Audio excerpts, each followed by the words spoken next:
The first must-have of the five you're going to go into detail about is potential trading areas.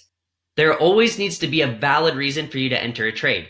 If not, if you're just entering at random, you're just gambling, right? You should have in your trading system a reason to enter each trade.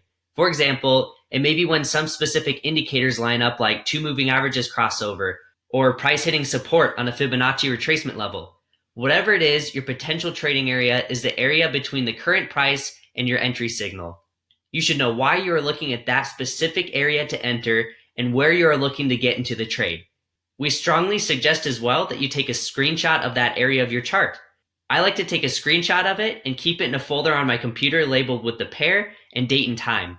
That way, when I need to go back to review trades later, I can get a visual of exactly what was happening in that moment, and I can see why I took the trade and be able to train myself visually to see possible opportunities or traps to avoid in the future.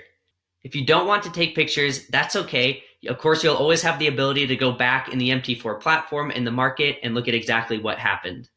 The potential trade area is where you believe you will have an edge, that you trade with a high probability of success, and that the reward risk ratio is in your favor. So the potential trade area of each trade is the first thing to keep track of in your journal.